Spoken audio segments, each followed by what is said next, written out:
মাহে রমাদানুল করিম, রহমত, মাগফিরাত, নাজাতের দিনগুলো দেখতে দেখতে আমরা কিন্তু হারিয়ে ফেলেছি, আমাদের থেকে গত হয়েছে। এবার আমরা একটি জুমা পাচ্ছি নাজাতে, যেটি আমাদের নাজাতেরও প্রথম, শেষ এবং জুমাতুল বিদায়। প্রথমে যে আগ্রহটা রমজান শরীফে থাকে সেটা মাগফিরাতের সময় কিন্তু আমরা হারিয়ে ফেলি। আবার জুমাতুল বিদায় এমন একটা দিন আমাদের জন্য, এটা মুসলিম বিশ্বের জন্য ঐতিহ্য। আপনি দেখেন, যখন আমরা আখেরি জুমাটা পড়ি, পুরা রমজান শরীফে এক সেকেন্ডের জন্য যার অনুভূতি আসে নাই, জুমাতুল বিদাতে তার অনুভূতিটা আসে। যদি আমরা বলি এটি একটা অনুভূতির, কার হৃদয় জাগ্রত আছে, কার হৃদয় ঘুমন্ত, কার হৃদয় জীবন্ত, কার হৃদয় মৃত, এটার প্যারামিটার হিসেবে যদি আমরা ধরি, জুমাতুল বিদাকে আমরা পাচ্ছি। জুমাতুল বিদার অন্য জুমার চেয়ে ভিন্ন কোনো ফজিলত নেই, কিন্তু ফজিলত হচ্ছে এই জায়গায় যে রমজান শরীফ প্রথম দশকের চাইতে মধ্যম দশক দামি বেশি, মধ্যমের চেয়ে শেষ দশক দামি বেশি।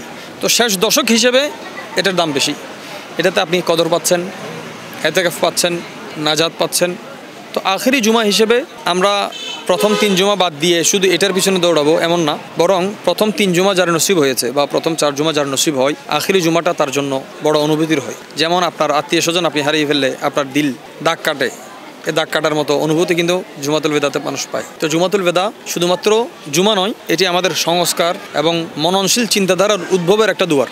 আল্লাহ পাক আমাদের ক্ষমা করুন এবং এই জুমার ফজিলত বরকতে আমাদের বাকি সারা বছর যাতে, হাদিসে পাকে আছে, যে ব্যক্তি রমজান শরীফকে হেফাজত করতে পারে সারা বছর আল্লাহ তাকে হেফাজত করেন। রমজান শরীফ যাওয়ার মুহূর্তে অজ্ঞতা, অবহেলায় অনেক কিছু আমাদের হয়, আখেরি জুমাতে অন্ততপক্ষে যদি এটার কাফারা হয়, এটা আমাদের জন্য খুশনসিবি হবে।